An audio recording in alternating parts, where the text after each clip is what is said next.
Hey, Warpugs. So a liar submitted something a while back, and this is on the Elder Scrolls. Now, I have been wanting to learn more about the Elder Scrolls, and this seemed like a perfect opportunity. This talks about the Dawn Era. And if we're talking about the Dawn Era in Elder Scrolls, it's the very beginning. It's the absolute beginning. So this is going to fill a knowledge gap for me. This was done by Double Negative. Guys, I have been, it's been kind of a week. So if you're wondering why I'm not checking out some longer stuff in the last couple of days, it's because normally I like to get ahead so I can work on projects, and right now I am not ahead. And it has been a really, like, the weekend was rough, everything. Everything's starting to come back together now, so hopefully I'll be able to check out some of the longer form stuff that you guys want me to check out, like the SCP videos. I'm planning on doing a live stream or two over the weekend, hopefully. If I can complete a script on time for myself, in my own head I need to finish it. But, past all that, we're going to jump into the Dawn Era and see what Double Negative has to say and can let me know about Elder Scrolls lore in this time period. Let's go. Alright, so I love the Elder Scrolls. Okay. I've been a fan since playing Morrowind when it first came out. I was totally drawn in by all the different quests I could go on, all the different skills I could use, and the nearly infinite possibilities of what kind of character I could play. I was blown away, and I couldn't wait for the sequels. Both Oblivion and Skyrim would also succeed in sucking me into the world of Tamriel. I played the For me, I never played Morrowind or Oblivion. My first exposure to Elder Scrolls was Skyrim, and I gotta tell you, it was an awesome exposure. Skyrim was beautifully done. Absolute hell out of these games, totaling easily over 1,000 hours of game time between the three of them. None of them are perfect, but they're all fantastic games. If you want to know which one I prefer, it's Morrowind. Really? And while I could go on for hours about why that is, that's not what these videos are going to be about. No, what I'm going to be sharing with you is the lore of the Elder Scrolls, which is extensive to say the least. Yes. There's thousands of years of history and mythology that takes place before any of the games. If you were to look at a timeline, you'd need a magnifying glass to see the periods of time you actually experience in-game. All of this stuff is available to you in-game via character conversations and the numerous books you can find and read. As I found with most RPGs, some of the best stories you can find in the Elder Scrolls are contained in those books. It's my goal to share the best of those stories with you. Alright, let's As go. with all things, we need to start at the very beginning with the creation of the gods, the universe, and the world as we know it. This period is known as the Dawn Era. Now, we're dealing with prehistory here, so we need to rely mainly on religious texts and myths, which aren't that reliable and vary depending on which culture you're talking to. Everyone has a slightly different opinion regarding who created who, whether or not some gods are actually gods, and the motivations behind the actions of certain gods. According to the Altmare, all the gods came together, created the Altmare, created the High Elves, and then promoted them to gods among all creatures, began worshipping them, and then told them to be absolute dicks to everybody else. That's according to the Thalmor. Not really the Altmare, but the Thalmor, definitely. This whole rundown was cobbled together from a wide variety of often conflicting in-game sources. Yes. Due to this, the following synopsis will not be entirely accurate unless I go over every interpretation that exists across every culture. Okay. Which would take weeks. The sequence of events detailed in this video is the way that I understand it best. If there's anything that I'm blatantly wrong about, feel free to leave a comment and include a source. Also, a lot of the things I'm about to bring up are going to have to be glossed over for the sake of time and simplicity.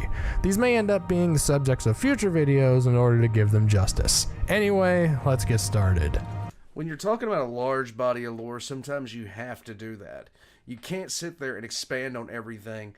Like, Luton is one of my favorite 40k lore people, but that man can really dive into lore and just... You You want to know about a lasgun? He will give you a 4-hour lecture on just the standard patterns. It's impressive. So in the beginning, there existed only chaotic nothingness. From this nothingness arose two beings. Anu, also known as Anu the Everything, who personifies order, stasis, and light, and Padomay, also known as this word, which is purposefully unpronounceable, who personifies chaos and change. Okay. These two are counterparts, equal and opposite. Being opposites, they fought each other. And being equals, neither of them won. After this clash, Anu decided to create itself a soul in order to reflect and better understand itself. Padomay did the same. The soul of Anu became known as Anui El, the representation of everlasting light and soul of all things. The soul of Padomay would be known as Sithis, representation of nothingness and the void. Just like Anu and Padomay, Anui El and Sithis are equal and opposite forces to each other. One thing of note at this point is that none of these four exist in the same way as the gods that come to follow. They're just shapeless, abstract beings, which is why some cultures don't consider them gods at all, but simply cosmic forces of nature. And even though Sithis is often shown as a skeletal being and is sometimes called the Dread Father, these initial two and the two they created lack gender and any tangible form whatsoever. So, Anu is spearmint gas and Sithis is fart gas. I get it. We're good to go. Anyway, just like their predecessors, Anui El and Sithis had some disagreements. Instead of fighting, however, they laid out a set of conditions, which would result in the creation of the Arbus, which is a fancy word for universe. Afterwards, Anui El created itself a soul, just like Anu did, in order to self-reflect. Anui El's soul was called Oriel, later known as Akatosh, who would become chief god of the divines. Before Oriel's creation, the Arbus was turbulent and unstable. Oriel stabilized it by creating the concept of time. With the Arbus stabilized, other lesser gods were free to come into existence. These new gods include the beings who would become the aedra and the daedra, and are collectively called the aedra, or original spirits. Along with these new gods, new planes of existence came into being for the gods to inhabit, Aetherius and Oblivion. And here is where the drama begins. Yay! Sithis, like Padomay before him, was a copycat and decided to create itself a soul as well, called Lorkhan.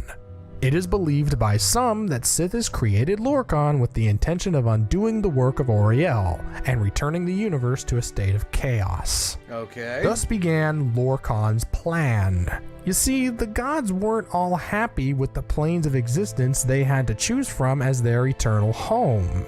Lorkhan approached them with the idea of creating a new plane for themselves. He proposed creating the mortal plane, Mundus, and populating it with beings of their own creation. Oh, yay! Many of the original spirits, including Oriel, were convinced that this was a great idea. However, there was one little problem. Although Anu and Padomay were infinite and could create without consequence, Oriel and the rest of the aedra were not. In order to forge their creations, the gods were giving up pieces of themselves, making them less powerful.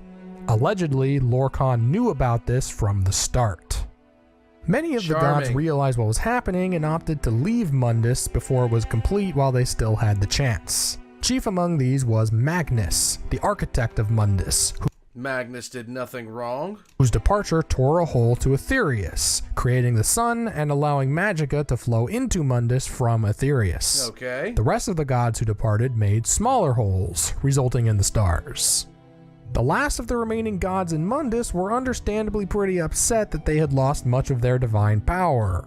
Oriel created the adamantine tower on Nirn, which would remain standing on the Isle of Balfira in Iliac Bay for all of history thus far. The remaining gods gathered there to decide Lorkhan's punishment in the monumental event with the boring name, the Convention. It was decided Why don't you just name it the Comic-Con and be done with it? That Lorkhan's heart would be removed and destroyed. Damn! Upon removing it, however, it was discovered that Lorkhan's heart couldn't be destroyed. Now, this next part makes no sense, so you'll have to bear with me. Let's go. The prevailing theory for why Lorkhan's heart couldn't be destroyed was because Lorkhan's body became the planet of Nirn. Therefore, Lorkhan's heart is also the heart of Nirn, so destroying the heart would mean destroying Nirn. This makes no sense because it was decided at the convention that Lorkhan's heart would be removed and destroyed. Yeah. The convention which took place on Nirn. Nice. Nirn had to have been created before the convention, which means Nirn had to have existed before Lorkhan's heart was removed. But if his body became Nirn before the heart was removed, wouldn't the heart have already been physically a part of Nirn, and therefore impossible to remove from a body that no longer exists? I'm confused. Somehow it seems legit. It's not the weirdest I've heard. The reason this is impossible to make logical sense out of is that this was all put together using multiple sources, none of which tells the whole story in detail. Okay. How exactly Nirn was created, what happened to Lorkhan's body, when was his heart removed, and the events leading up to it being removed are the most conflicted details of this whole story. There's even a theory that Lorkhan's body was ripped in half and created Nirn's moons, Masser and Secunda. If that's the case, then there's no way Lorkhan's body created Nirn. But if his body wasn't a part of Nirn, then why couldn't his heart be destroyed? Maybe Lorkhan's heart was just so incredibly powerful that destroying it would cause a chain reaction that would unravel the very fabric of the space-time continuum and destroy the entire universe. Maybe. Granted, that's a worst-case scenario. The destruction might in fact have been very localized, limited to merely the plane of Mundus. One other possible explanation is that at this point, time wasn't linear yet. So events could have occurred in a scheme of time that we, as mere mortals, are incapable of understanding. Sorting out and making Time wasn't linear? Okay. sense of the details here is an impossible task, so we'll just leave it at that. Here's what matters. Lorkhan either died in the creation of Nirn or was killed by the other remaining gods. Then his heart was removed and it was intended that the heart be destroyed, but it wasn't because Nirn would have been destroyed as well for some reason. Instead of destroying it, Auriel fired the heart from his bow into the sea, where it wouldn't be discovered. The heart was so powerful that Red Mountain formed around it, whose lava flows created the island of Vardenfell. Yay! After the convention concluded and Lorkhan was dealt with, some of the gods were able to leave Nirn and maintain some of their power, but not enough to return to Aetherius, and so were permanently confined to Mundus. This group of gods would eventually be known as the Eight Divines. Okay. Auriel/Akatosh, Arche, Dibella, Julianos, Kinnereth, Mara, Stendar, and Zenithar. Talos hasn't come into play yet and won't for a very long time. The Eight created their own realms within Mundus, which can be seen from Nirn as planets. Oh. One final group of gods were either unable to leave Nirn or decided to stay and continue their work, even after learning of the consequences. They were left with none of their divine power and became the Elnophae, who, in order to continue their existence, resorted to procreation and would be the origins of the species of men and mare on Nirn. Oh. There you have it. That is how Nirn, Mundus, and the universe came into being according to a variety of sources that contradict each other at almost every turn. 40K might be your calling, buddy. To me, what this amounts to is that nobody really knows how everything started. Everybody has the same vague ideas, and the overall story is pretty much the same across cultures. The devil's in the details, though, and that's where every culture's story of creation becomes unique. It was in the investigation of all of the most prevailing ideas that made it possible to gain a rough understanding of how things may have occurred in the beginning. And even then, we're still left with unanswered questions. Am I still talking about the Elder Scrolls? I've got to do something simpler next time. Until then, thanks for watching. I like this. I really did. This is actually really, like, right up my alley. I like this presenter. I 100% do. He tosses in a few jokes every now and then, mainly during the editing process. He's got a good voice for this. It's very, very, like, it's like a guide. I like it. Guys, I would like to see some more Double Negative. I really would.